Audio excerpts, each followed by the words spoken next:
Architectural Builder Supply is pleased to present you with this recording of the technical question that is listed in the title of this video. This call may be monitored and recorded for quality assurance. I promise I'll keep this as brief as I can. I installed a 44253 commercial standard duty cylindrical lever lock set, and I'll be honest, I had a heck of a time getting that thing mounted correctly and working, functioning properly. But finally did, and the ladies, sure enough, have locked the keys in the bathroom.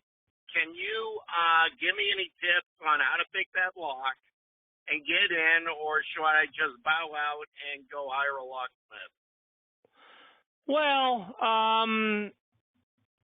obviously you want to bypass the lock somehow. And there is a tool that hotels use, and it's basically a rigid piece of something, maybe spring steel, that has a string attached to it. And you slide this thing under the door and you lift it up and you literally hook it on the lever itself, tighten the string and pull it all down, and it will release the lever. So it's like a Slim Jim on a car door. The concept is simple. In practice, it's a little more difficult because you got to get used to doing it. But if you've done it ever with a coat hanger, then you kind of know what you're dealing with. You could easily. So that tool, if you're never going to use it again, that's going to be pretty costly. You could also at the end of the day ultimately put a drill bit down into the center of that cylinder and keep drilling until you can just get a screwdriver down in there and turn the lock yourself.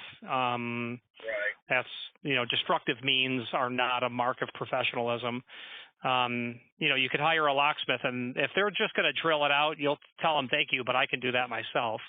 A locksmith might pick the lock open, impression the lock to make an original key, or this bypass tool that a lot of people use. Okay. All right.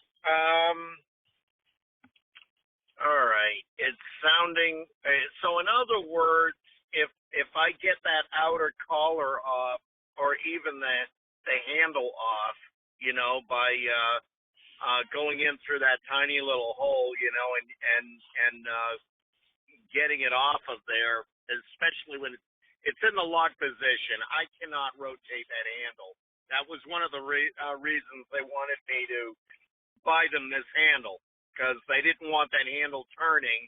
They only wanted to be able to pull it shut. And trust me, Richard, I warned them. I said, if somebody, brain farts, make sure you separate these keys and put this one where you're going to find it. Anyway, they did it, and so if I get that handle off or the collar off, that's still probably not going to help me, huh? Not really. That describes a means of destructive entry. If you're going to do that, just keep cutting and sawing until, it's kind of obvious. But the cost of the new lock is not worth hiring a locksmith to come, only because, it's not a $500 lock, it's a $100 lock. And the locksmith will be more than that. Now, the problem with the tool that will be super elegant is that the tool's $70. But when you slip that under there and give it about 90 seconds, you ought to have them in the door. And I only say it, and I realize you're never going to use the tool again, but I say it because it's a non-destructive means of entry. It's an elegant way to do it. You're saving the lock. You are. The door, your reputation, their reputation. Right. Let me ask you this, Richard. Is there a place where I can buy one of those off the shelf? Not that I know of. So this is a tool that's sold, to the community. I would be quite startled to find out that you could get a bypass tool off the shelf somewhere. Yeah. Now, so for that matter, it's a fancy coat hanger. It's a fancy coat hanger. Interesting. So I could possibly improvise something, huh? Well, I can imagine how you could. It's just that might be quite frustrating at the end of the day. There's no windows that someone can go through, or an alternate door, obviously. Obviously not, no. Right. Don't I wish? Does the door swing in or out? The door swings in. Okay. Yeah. Getting something in there is going to be tricky. And to snake a Slim Jim or a very thin piece of sheet metal, around that door jamb to, jimmy that latch, I don't imagine is going to be that easy either, is it? No, and if you install the lock correctly, the lock would defeat that sort of attack. We call it loiding, Loiding. If it's installed correctly, that attack's not going to work. Right. You know what? Another thing, if it's residential construction, so back in the West Loop in Chicago, back in the 90s, when there was so much condo building being done, if you imagine in your mind's eye a 2x4 that's been cut to about 36 5/8, if you have a 3-foot door, you space that in your jamb, and you take that thing and you mallet it horizontal and you bow the jamb out, you could push that door right open. But you got to have shoddy construction in order to do that. You got to have studs that aren't real tight. This is a commercial building. I'd love to believe that jamb would have that much give. If it's a knockdown hollow metal frame, it probably does. Yeah. And I'm sorry to keep interrupting you, but these thoughts come. Yeah. If it's a knockdown hollow metal frame, there will be 2 screws on either side of the jamb.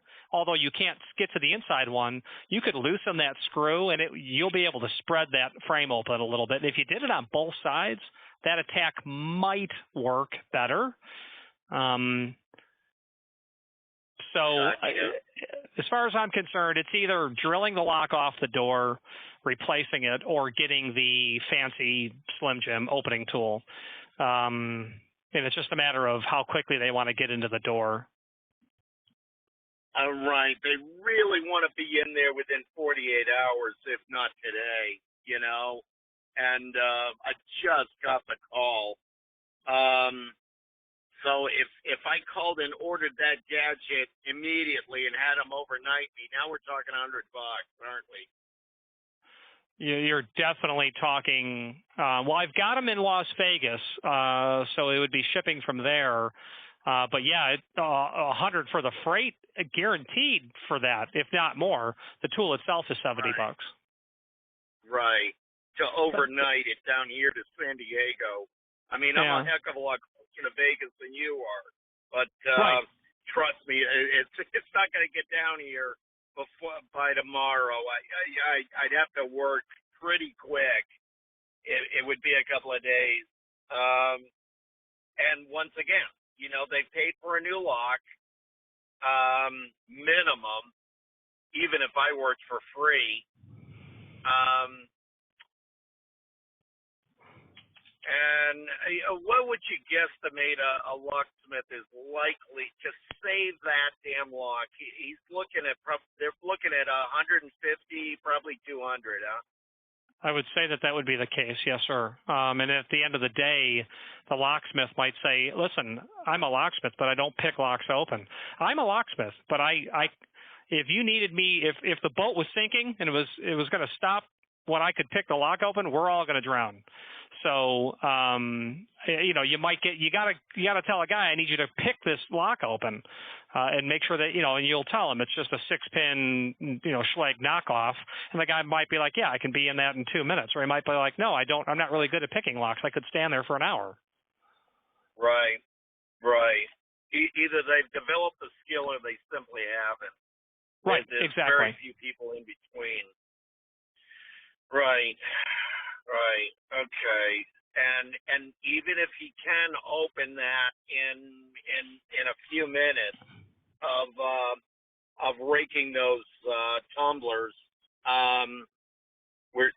she's still looking at at least 150, probably 200 to get to that damn key, right? I don't know what locksmiths would charge in San Diego, but I would think you're not too far off the mark. We're looking at a couple bills, yeah. Yeah, I would agree with that. Yeah. Okay. I was afraid I was going to be learning all this before I called, but I needed an opinion of a heck of a lot more knowledge than I do. I remember more than once wanting to take a locksmithing course, if not starting a business, but they just generally don't make a good enough living, for me to invest that much interest. Some of the most famous people that the public has never heard of are locksmiths. But you're right though. If you're going to make money, you've got to become quite an expert in some subject of the universe of locksmithing. You really, really do. And talking many weeks of focused study, if not months, of part-time study, to really learn that. So it looks like we're going to destroy that lock, almost certainly, is what it's looking like to me, Richard.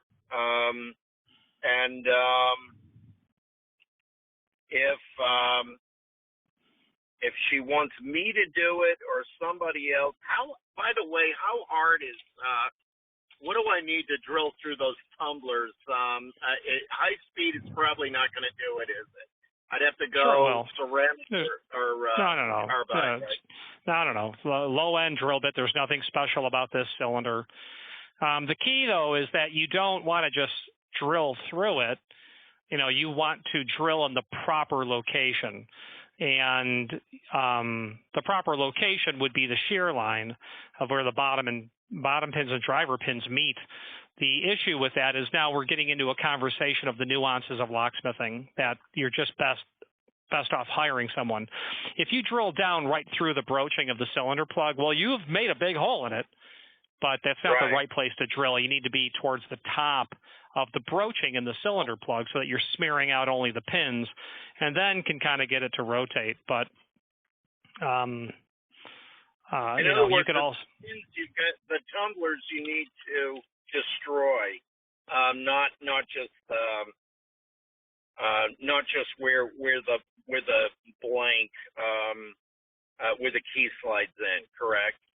Yeah, exactly. That's where the broaching of the cylinder plug is not where you drill.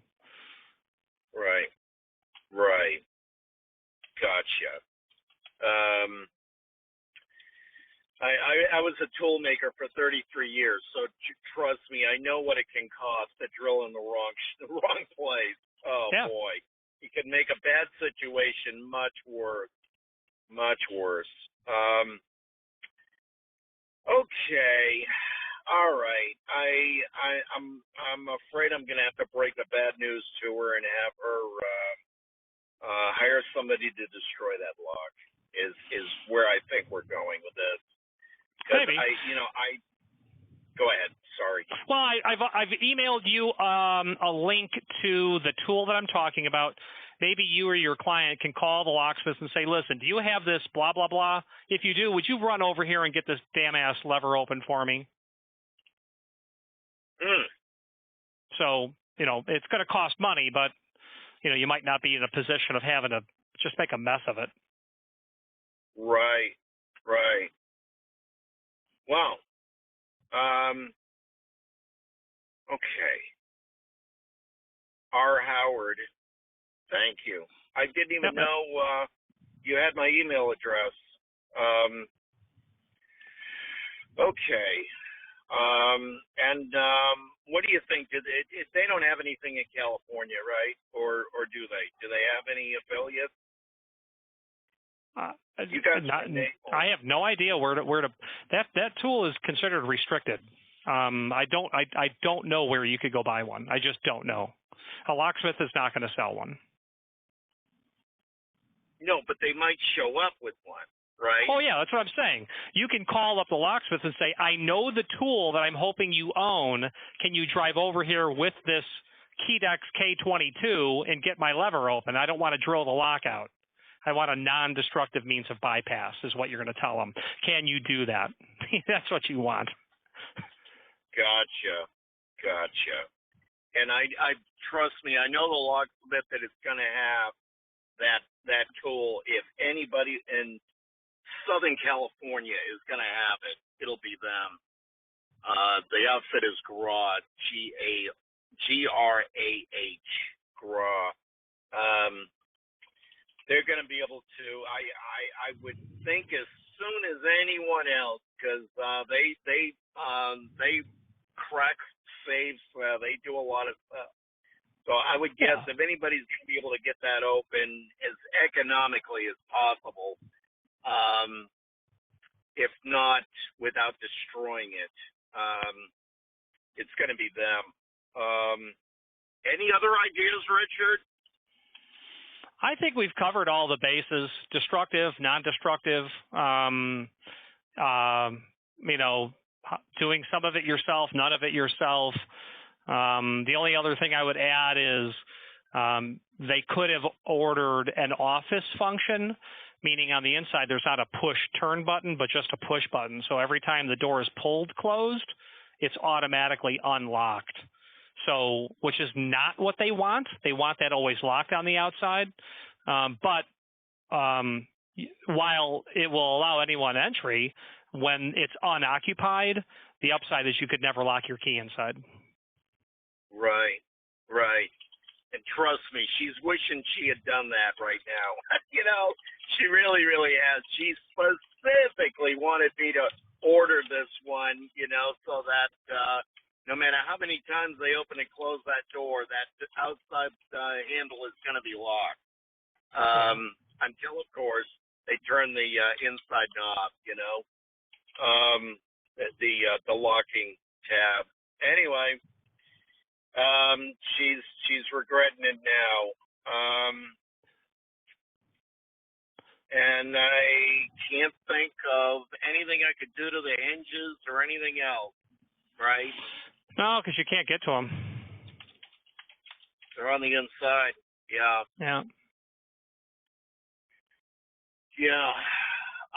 Would you recommend talking to the property management to see if the maintenance crew has ever dealt with this before, or are they basically going to go through what I am right now? It's definitely worth a call. I mean, if you went to a hotel, I mean, that's who buys these things, because people are always needing a means of bypass. Right. Okay. All right. You've been a major, major help, Richard. I can't thank you enough. You didn't necessarily tell me what I wanted to hear, but I really needed an expert opinion. I really did. And just tell everybody that whoever did the last YouTube video to thank him for me, because I've that guy's a blowhard. Yeah. Okay. Well, I learned a lot from that blowhard. I really did. That blowhard is me. Okay. All right. Well, thank you, Richard. I learned a lot from that. Really, really did. Okay. Thank you, Richard. I hope I won't need to call you back, but exactly. I learned a lot. All right, sir. Okay. All right. Thank you so much, and I will at least email you on what the outcome was. Thank you, sir. All right. Thank you, Richard. Bye-bye. Bye-bye. Architectural Builders Supply hopes you have enjoyed this program. Again, thank you for watching, and if you've enjoyed this video, please click thumbs up, please subscribe, and maybe even send the video to someone that you know. Thank you.